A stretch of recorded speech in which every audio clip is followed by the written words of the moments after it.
A peer-to-peer version of electronic cash. Does that ring a bell to anybody? Peer-to-peer. Peer-to-peer. So where the hell does it say exchanges?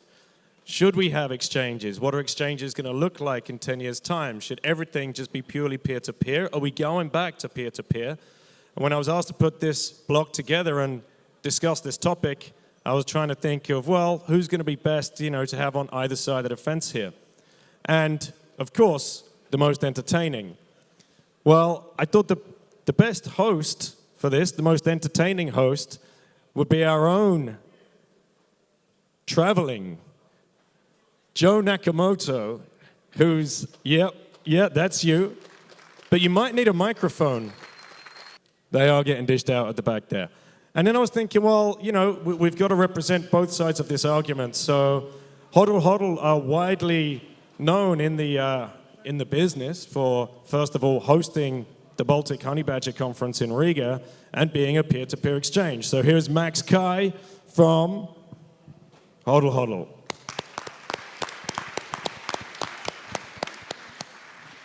So what about exchanges, and what about the people that provide us the access to get Bitcoin, to actually buy it in more of a centralized manner? We've got to have that discussion on those kind of bigger institutions, those bigger buys that need to happen. So to represent that side of the conversation, we have Julian Liniger from Relay out of Switzerland, serving Europe with a dollar cost average. And we got Jack back, ladies and gentlemen. Jack Mallers, representing Strike. And we all know about the service that they provide in the US. And when Europe has been like the cry at Jack for goodness knows, yeah, he knows. And finally, just for pure entertainment value, Giacomo Zucco, ladies and gentlemen, representing Beast. Just for entertainment value. Fantastic. Thank you so much, Daniel. I have found a microphone. It's wonderful to be with you all today. It's a beautiful view that we've got. Do any of you need sunglasses? I have a spare pair here. Anyone want some sunglasses? I'm not even joking. Okay, well, welcome to the panel on P2P versus exchanges, the showdown, the battle. Here, representing BISC, I'm guessing? Well, yes, actually, I have some conflict of interest, but I will represent BISC. Which is, of course, a peer-to-peer exchange. Apparently, there are some BISC contributors in the house today. Next up, of course, we have Jack representing Strike. Then we go to Europe with Julian representing Relay. Full disclosure, I am an advisor to Relay, so if I'm particularly nice to Julian, you know why. You're looking great today, mate. I will need it. I will need it. Fantastic. And finally, of course, Max, representing a new venture, Debify, which, of course, we're going to talk about a little bit today. Hodl, still representing Hodl Hodl. Shut up, Joe. Understood. Okay, fantastic. Now, to give you guys a bit of a structure, we're going to ask the audience a few questions first. Then we're going to go into what is P2P, what is an exchange, why is it important that people understand the importance of peer-to-peer, and why should they be using peer-to-peer. Giacomo, you're wearing the T-shirt. Why? Why do we need peer-to-peer? So, first of all, a clarification. This panel is not representing the full spectrum, because like BSQ is totally decentralized. We will discuss about that. Hodl Hodl is still peer-to-peer in a way, because even if there is a centralized entity, you are matching basically one buyer with one seller in a direct way. Relay, for example, and to some degree, I guess also Strike, are less peer-to-peer in the sense that you have some kind of market maker which is more centralized. But what is missing on this panel is somebody who is like representing the full evil part of the spectrum. So we tried to reach out to Coinbase, but they didn't come. So let's imagine they are there. I can DM Brian if you want. Oh, okay. He still owes me $100. So what is peer-to-peer? Peer-to-peer is basically a paritatic relationship in which the central party, if existing, doesn't take the full role of custodian, market maker, bookmaker, and everything else. Peer-to-peer is any kind of environment where you delegate some of the relationship directly to the participants. If you think about that, people talk about peer-to-peer credit platforms. So they are peer-to-peer, but there's still a central party. Even Napster, Napster was that thing that that bad people use to download free music. Not you, of course. Nobody here, but our cousins and uncles did. So those people were using a peer-to-peer approach because you were sending file from one person to the other, but there still was a centralized server. So peer-to-peer offer an advantage over pure centralization because the less the central party is doing, the less is participating to the market process, the more they can basically leave freedom to the participants, the less they get annoyed by regulators and other kinds of criminals. So they can basically leave more space for freedom. So peer-to-peer is always important, always when there is some kind of intermediation. But of course, the struggle, the goal should be, if possible, when possible, total disintermediation, total decentralization. But there is always a trade-off. Decentralization is anti-fragile, but is also inefficient, always. When you decentralize, you create inefficiency. Sometimes you still do it because you can or you must, like in Bitcoin itself. Sometimes it's just not possible or feasible or not competitive with the alternatives. Okay, very good definition, by the way. Thank you very much. Fantastic. So where are we at right now with, or let's put it this way, how would you evaluate the current state of Bitcoin? Like we've seen Paxful slayed by the recent bear market. We saw local Bitcoins go under. There were two sort of what do you call them, sort of anchors within the peer-to-peer space. Where are we now? Of course, HODL still going strong. How would you evaluate the current sort of effectiveness of the peer-to-peer market in Bitcoin? Well, I would say, first of all, hello, everyone. I would say that at the moment, it's very niche peer-to-peer. Because the biggest players that was there a year ago, local Bitcoins and Paxful, they basically non-existing at the moment. And these are the huge volumes, but also to add to Giacomo comment, there's a difference even within the peer-to-peer space and different lines with the custody of your funds. So there's non-custodial solutions such as BISC, HODL, RoboSats to some extent.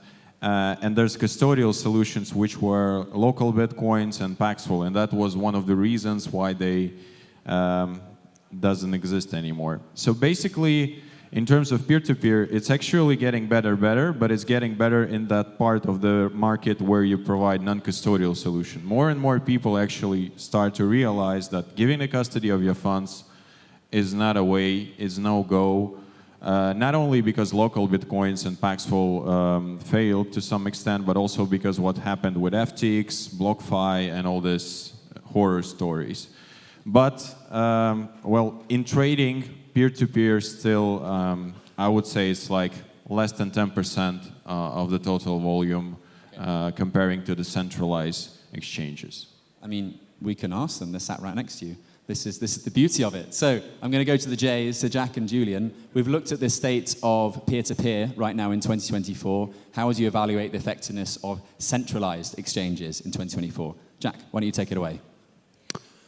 I think centralization always brings efficiencies, right? Of course it does. The problem with centralizing your monetary policy is that's too much trust to give someone that can debase the entire populace, right? But is it too much trust to trust a custodian to sell you some Bitcoin?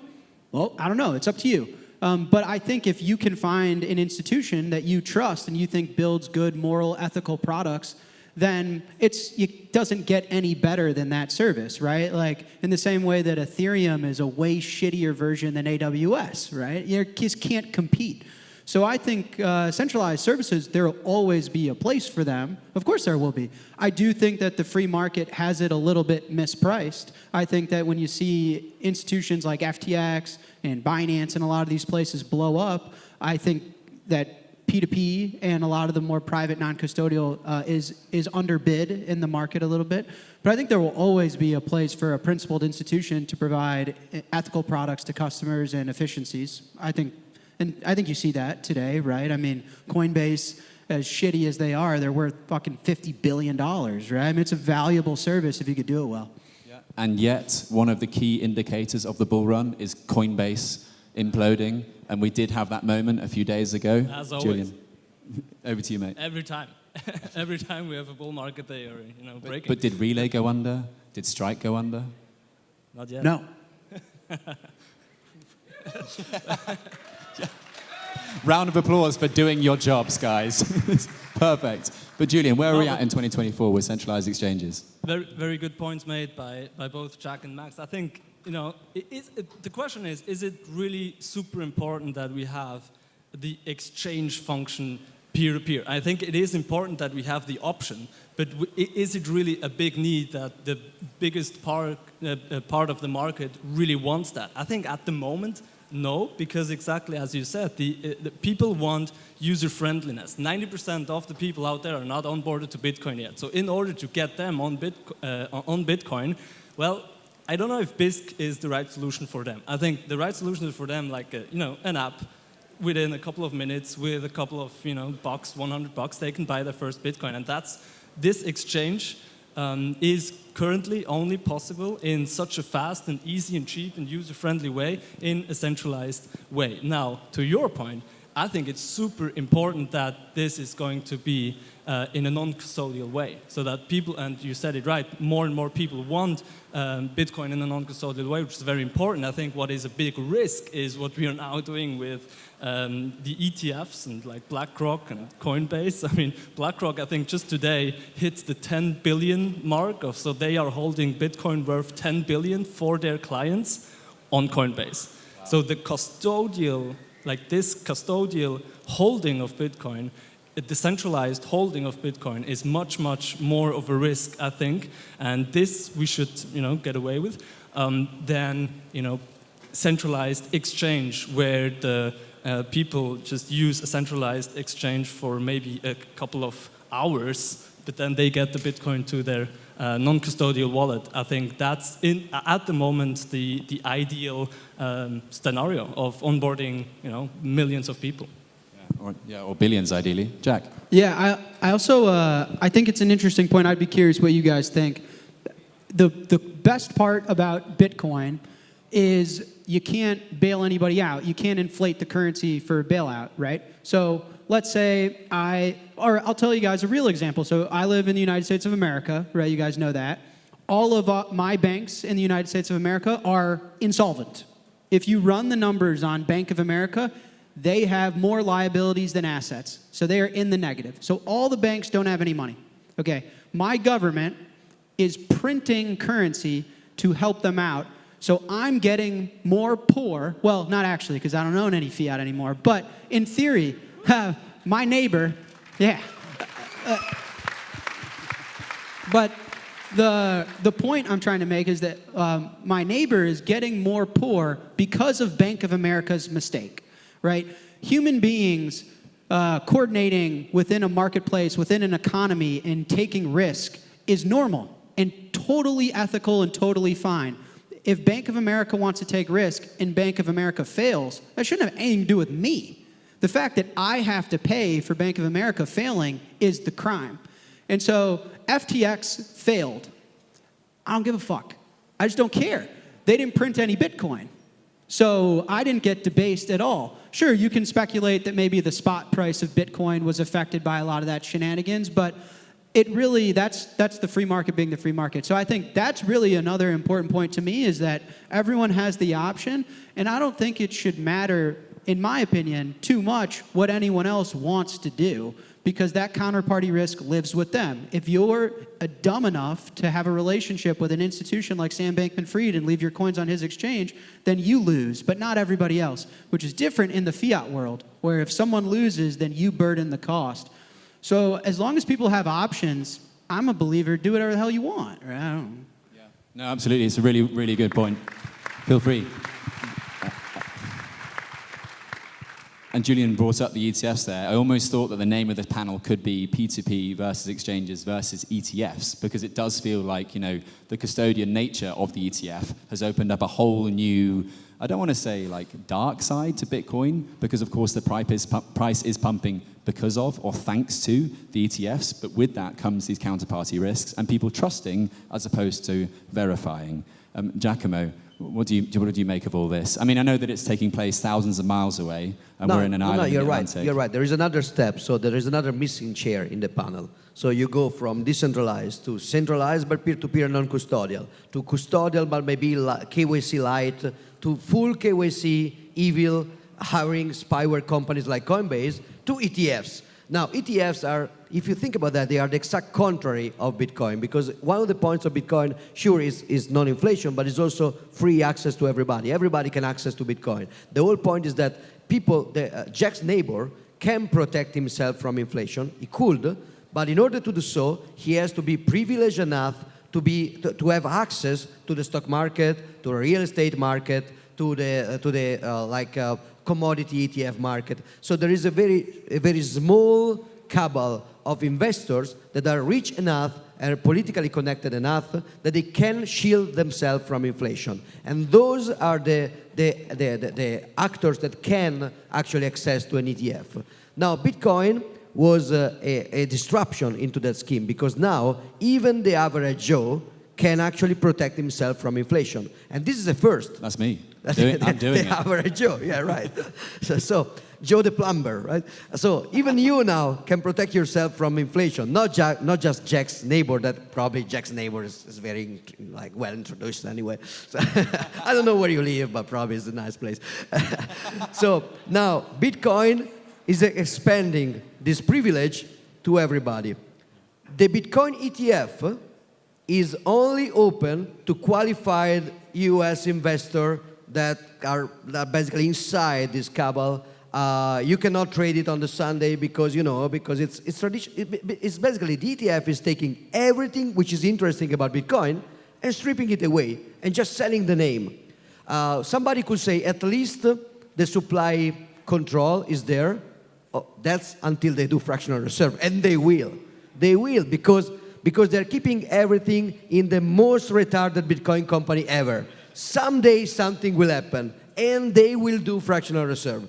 So I think that really, don't do ETFs. I mean, we are all happy about the price going up, but it's really so imagine there is something new, like there is somebody discovering the fire.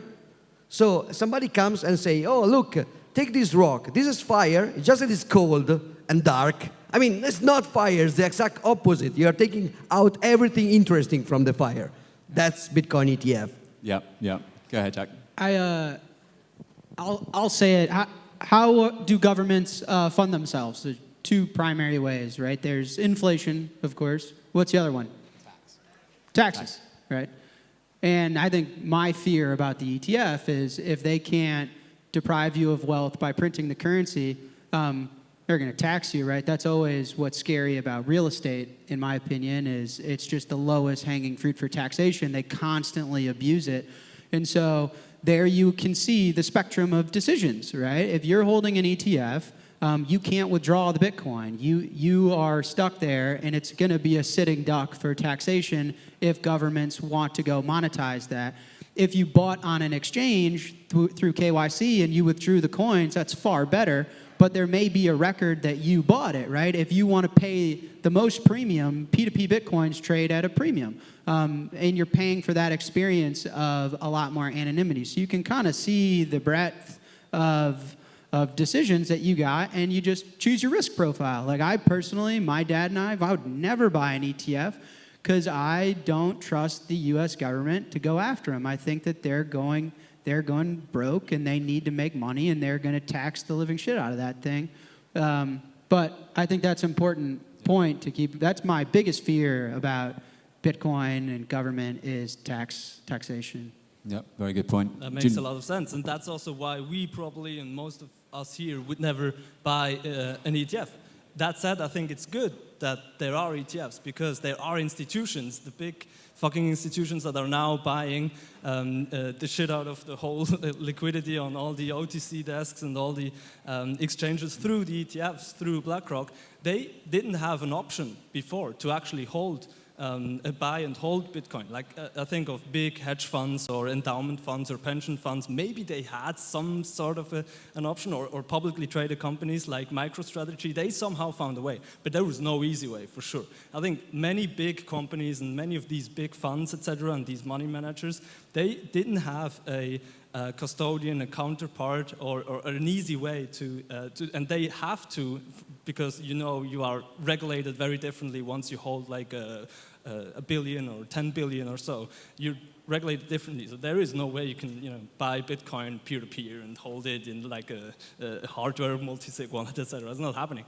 They need something, some paper wrapper like an ETF. So I think there is good. It's very good that there is the ETF, so they can pour their hundreds of millions in. That's fine, they're billions. But obviously, we would never do it because of the reasons mentioned, right? That's a very important distinction to make.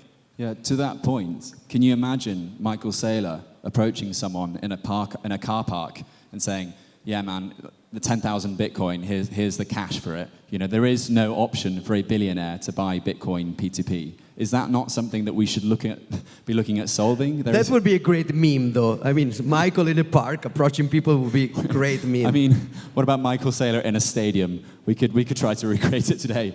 But the point being, there wasn't previously an option. I'm sort of building off your point, Julian, and trying to play devil's advocate for why we're having these ETFs, why they're technically good, and why there needs to be better P2P solutions for high net worth individuals. The Saudis are coming has been a meme for a long time. If I'm looking to allocate tens of millions or hundreds of millions into Bitcoin, the only route is through either a centralized exchange or a miner, I guess direct to miner. You'll be able to talk for this, I'm sure. But peer-to-peer? Come on. Like, what can we do there, There could Max? be an OTC desks, which is basically peer-to-peer, like just an institutional level. So most of the big trades that we say, if the company wants to custody and wants to put Bitcoin on the balance, happening through OTC desks. And that's basically institutional peer-to-peer. It's already there, There's nobody going to go to Coinbase to buy 10,000 Bitcoin because the price of the Bitcoin just going to skyrocket, and that's manipulation. So all the big trades are happening already on the peer-to-peer level. I think our goal, at least in our team, is to provide, now we are able to provide the solutions to retail people, and that's a common misconception that you cannot buy large volumes through peer-to-peer exchanges. You can, actually. We have certain OTC desks that are using us, and the volumes are pretty significant, I would say. What is large volume, sorry? What is that number? Well, like for the private individual, you can buy up to 50 Bitcoin in single trade, or even 100. So it's not an issue. If you have a good multi-signature system in place, which we've been building for the last 5 years, then it could be done. And same for institutional. We're building now the institutional type of service that will allow large OTC desks, buyers and sellers, to use multi-signature, again, non-custodial setup as an escrow service between themselves to large volumes. So I think it's only up to us to educate those guys how to do the proper thing. It's a long way, it's a long shot, but it's a possibility. Julian, jump in. I'm going to change topic in a bit, but let's keep going with this. Just I have a follow-up question maybe for you, Max. How do you see that? Because what we are seeing on Relay, the split between buy orders and sell orders is very uneven. So there's 90% of the orders are buy orders or even more, and only 10% are sell orders. So how does that work in a peer-to-peer environment? Where does the liquidity come from? Do you have enough liquidity? Because also, what a great exchanges problem. are drying out, and also OTC desks are now drying out. Yeah, basically OTC, the liquidity in peer-to-peer, that's another tough question, I would say, because you cannot artificially made it, you cannot pump the liquidity. You need to work on the both sides, sellers and buyers. Sometimes you have more sellers, sometimes you have more buyers, but again, it's time.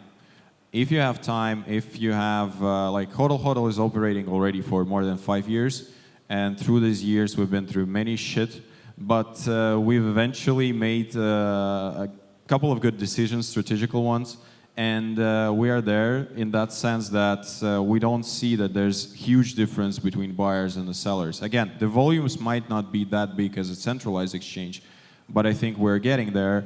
And for institutional peer-to-peer, it's already there. I'm saying we just need to provide a proper tools to make these trades. but it's already there. We already have OTC desks, and those ETF guys already buying from them large chunks of Bitcoin. So there's already demand and there's already supply. We just need maybe create a different solution for them. Okay. Okay. Do you want me to change topic, or you want to say something more? I was just going to say, I just think it's market dynamics. I'm just guessing, but I know a lot of volume from our Bitcoin and Lightning wallet goes to P2P exchanges because they're arbitrage trading. P2P Bitcoin sells at a premium. So how do you find sellers? Well, I get to sell my Bitcoin for a higher price than I bought it. That's why there's more sellers on P2P exchanges, right? So it's all market dynamics. Again, I think what you're seeing is there's efficiencies that centralized services. It reminds me of being on a diet and eating healthy. Eating healthy is a lot harder than not eating healthy, right? You go, oh, are there seed oils in that? Or, sorry, guys, I can't have a donut. Well, if you want it to be easy, you could just have a big belly. There's nothing wrong with that. Have a big belly. But if you want to have a six-pack, it's going to be a little bit more expensive and it's going to be a little bit more difficult, right? So I think that's just, and it's up to the market's preference, right? And it's like how much of the industry wants to be perfectly pristinely healthy and go through that, and everything kind of sorts itself out. But I assume there's less sellers on Relay than on your exchange because your exchange you get to sell for a higher price, right? P2P So in the panel, I'm representing the extreme fitness. As yes, you are the six-pack. You always were. Give it up for Giacomo. Okay, we've discussed institutions at length. I want to completely change tack now. Some of the people in the audience are more new to Bitcoin, and this P2P thing might not make a huge amount of sense. We've, of course, talked about some of the benefits of having these centralized exchanges, but let's roll it back to what P2P actually means and some of the other advantages to it. So, for example, I'm British. When over the years, when I come to Europe, I go to a place like a bank or the post office to buy euros. I sell my pounds for euros. All the Portuguese in the audience, are there lots of Portuguese here today? Yeah, you want to make some noise? Yeah? Okay, great. So, have you ever had the misfortune to visit the UK? Why should we even bother with the P2P service when it is that easy on Strike, on Relay, and any other exchange of which the CEO isn't sitting next to me to buy or sell Bitcoin? Like, what's the point? What do I gain? Privacy. What do you mean? Well, that's number one thing, I think, for BISCs especially, the privacy. People who loves and respect privacy, and that's one of the core pillars of Bitcoin, privacy. You know, it's your money, and nobody should give a fuck what you do with your money. That's your money. That's your asset. Use it. You know, come on. So I would say privacy number one, and there's a certain amount of regions in the world, maybe UK and Portugal, it works like this, but if you will go to Africa or Latin America, you'll probably will have a hard time exchanging money. And if you have Bitcoin and you have peer-to-peer such as BISC, such as HODL or RoboSats, you can actually find a buyer or a seller, and you can exchange your Bitcoin to the local fiat, and you can use that.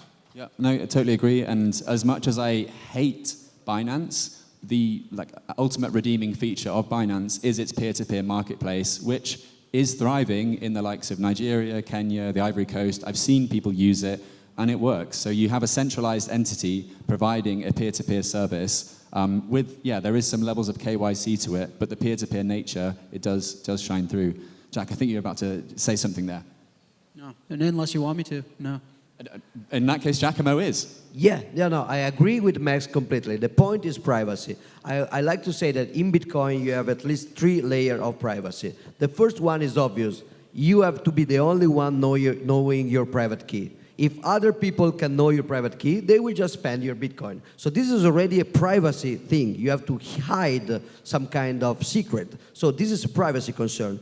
The second layer is you have to separate the connection between your public keys and your identity. Why? Because if you don't, somebody can know where you live, who you are, how much money you have. They can come to your house and nicely convince you to give up the first layer. So the first layer is protected just as long as people do not know how to come to convince you to give up the first layer. So the second layer, separation between identity and public keys, is very important. It's also in the white paper. Satoshi is saying, okay, yeah, there are some connection, but at least the public keys in Bitcoin are separated from identity. That's very important. The third layer, which is the very complex one, that for many noobs is too advanced, and you don't have to concern yourself with that yet, but when you study more, you will. It's separating the public layers among themselves. So you use many public keys, but sometimes you will mess up and you will connect your identity to the key.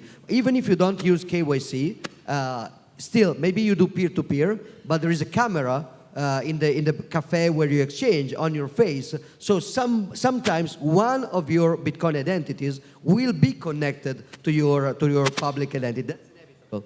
But you can avoid connecting them all together by using Bitcoin properly with instruments like CoinJoin, PayJoin, CoinSwap, Lightning Network used properly. So that's also another level of privacy.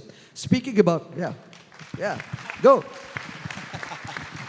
There is another minor benefit in avoiding centralized institution, which is honesty, in the sense that a big centralized institution, like a big famous exchange that I will not name because I already said Coinbase twice, so they have a strong incentive to promote scams, to promote frauds, because if they sell you frauds and Ponzi scheme, they will make money. If you go on BSQ and if you go on RoboSets, there you can find some bad things, but there is no incentive for the BSQ developers to promote Ponzi schemes, because there is no institution to basically take advantage of that.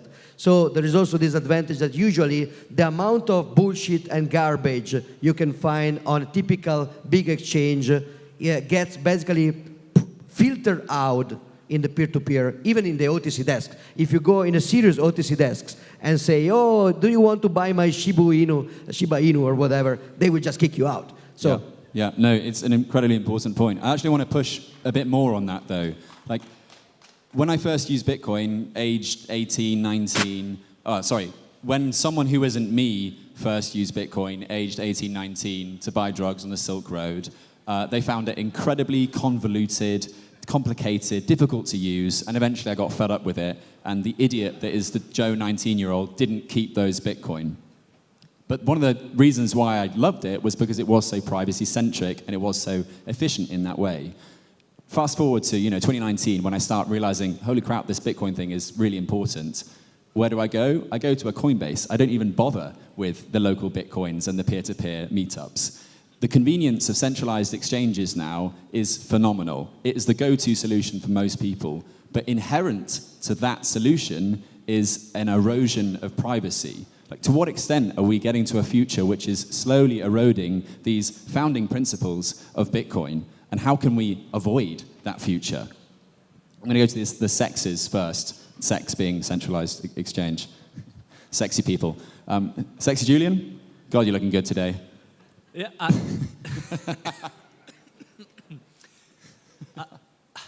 think that I would just ignore this. I think to try to answer your question, I think I'm wondering, that's actually what I'm wondering, sometimes like looking long term in the future, maybe 10 years or so, can decentralized exchanges be as user-friendly as centralized exchanges? Because I truly believe that if we want to onboard the rest of the 90% of the world's population, it needs to be super fucking easy. Like, it needs to be downloading, it needs to be as easy as using WhatsApp or whatever else apps that people use.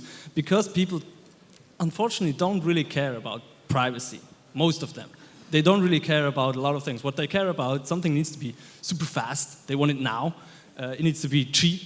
It needs to be super easy. It needs to be cool, like exciting, a nice app, nice UX, UI, etc. And I'm wondering now, as you said, the sexes, they are like this. They are providing this experience. That's why Coinbase has plus 100 million users. We don't, and probably most of the peer-to-peer chains also don't. So I wonder if peer-to-peer exchanges can be like that, as easy as Sexier. that, or even easier. They need to be sexier, yeah, exactly. Okay. But this is against a backdrop of a Europe which is increasingly anti-privacy as well. Like, I wanted to make the last part of the discussion about, I know that, can I say this? Is it strikes, decisions? Can I say that? Sure. Yeah? I mean, okay. I talk about it on Noster. Good. On Noster. But, Noster's privacy-centric. So, strike is coming to Europe soon, TM. And, yes. Another sexy coming to Europe. We tried to make it for this conference. We're a few weeks late, so just bear with us for a second, but we're coming, I promise. Wouldn't have it any other way.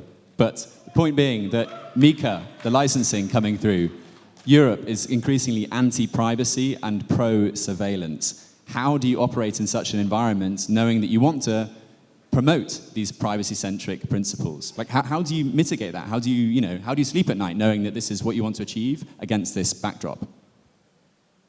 Well, I would say, sorry, Giacomo. No, good. In a way, governments are helping us because the problem is that, as we were discussing before about my perfect body, working out is hard. So you don't. Yeah, thank you. So you don't. Because you are lazy, you are complacent, so you go the easy way. If you can go the easy way, you do go the easy way. When do you go the hard way? When you are forced to, basically. A few individuals will do peer-to-peer zero KYC because they care, because they can. But most individuals will do no KYC peer-to-peer because they have to. So the best way to teach people to get out of KYC complacency is just to ban Bitcoin. So Europe is on the right track. Go Europe. Let's just ban Bitcoin outright, and we will go all peer-to-peer. Okay, that is one way. The anarchist is coming out. The anarchist with a six-pack. Jack, you've had some time to think. What do you reckon? I agree. That was going to be my point as well. I like saying that Bitcoin's price equals technology plus fiat liquidity. So I just like this idea that Bitcoin is innovative technology, which is going to continue to accrue value as more and more people use it and adopt it and use it to disrupt existing things. But it's plus fiat liquidity because the more that they print money, the more the thing goes up. I only say that because I find a correlation to Giacomo's point of the distrust in government and the adoption in Bitcoin. This is the first time in my life that I've ever seen Wall Street, where I was born and raised in New York, this distrusting in the Federal Reserve. Never in my life when I got into Bitcoin did I think that they would be aping into Bitcoin and shilling Bitcoin because they are so unhappy with the Federal Reserve. The Federal Reserve chairman got on national television in America and told all of us that our government is on a path to bankruptcy and defunding itself. And this is the United States of America. So I like this idea that Bitcoin's price in this example is correlated to fiat liquidity, which is correlated to an abusive government. And so I think the same thing about privacy exactly is that if they are going to start scaring people, if all of a sudden the United States of America said, all of your Bitcoin that is KYC'd, we're coming after it, taxing it 95%. I bet I'd lose some business, and I bet you'd get some business, right? I think that's what would happen. So I do agree with you that it's out of necessity. I think so. We're seeing that slippery slope, right? What with Coinbase only accepting sort of KYC'd or fake Bitcoin through their merchant solution. That's one, that we're at the top of the slippery slope of eroding our privacy, right? Well, I think... So as an entrepreneur in the space, it's an impossible dance. It's the hardest part of my job is trying to provide value for customers, run a profitable business that can continue to invest in providing value in the space, whilst also avoiding being on the wrong side of history. It's a very difficult thing. One can speculate and say, the European Union and the United States are on their way of taxing you 99.9%. I've been to Washington, D.C. and had conversations where Bitcoin is very American, and there are presidential electors, people running to run the United States of America that are pro-Bitcoin and want to support us. And there's a version of this story that in a year from now, someone gets elected with a pro-Bitcoin bias and we do a complete 180, right? And so as an entrepreneur, it's very difficult to read the room, serve your customers, run your company, and speculate, is my government going to get so abusive that my existing products aren't as valuable?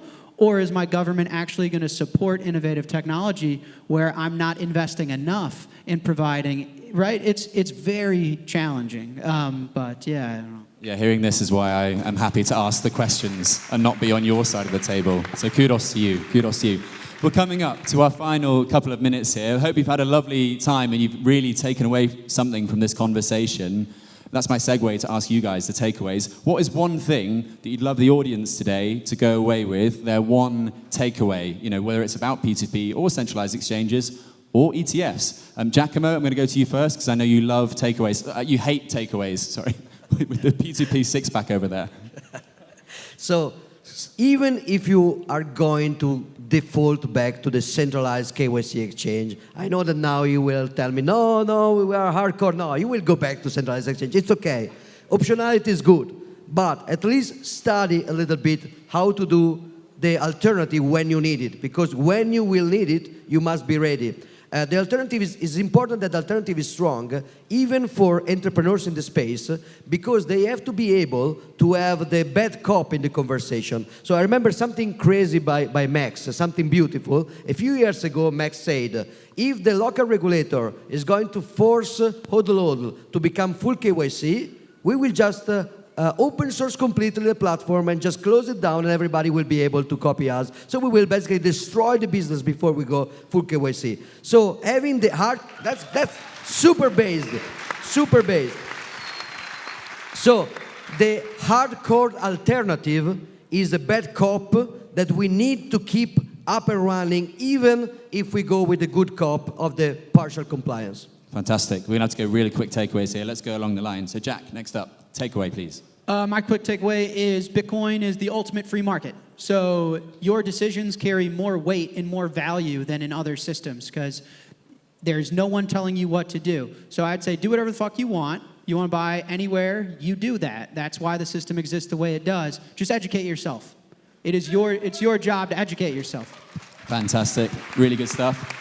So, study peer-to-peer, the choice is yours, or do whatever the fuck you want. Julian, takeaways. Yeah, I think there is just not only one way how you can get involved with Bitcoin. There are several ways, and you need to find the one that is suiting for you or for your company or like whatever on this spectrum that goes from purely like peer-to-peer and super privacy-oriented at a premium, but still like super, privacy, peer-to-peer, etc. And it goes all the way to an ETF. And then there's everything in between, custodial, etc. So do your research and find out what is for yourself or your entity that you buy Bitcoin for, what is the right solution. Fantastic. So get stuck in, everyone. And Max, takeaway. Yeah, first of all, never forget that Bitcoin is meant to be peer-to-peer. That's initial. That's literally Bitcoin, a peer-to-peer electronic cash system. You don't forget about that, guys.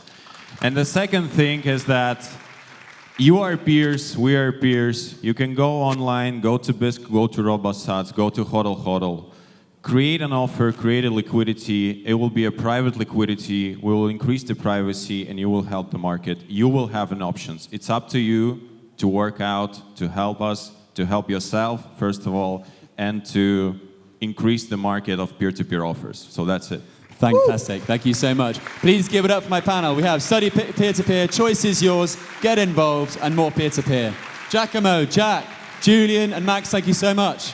And I hope you're all ready for the Giga Chad coming up next. Thank you.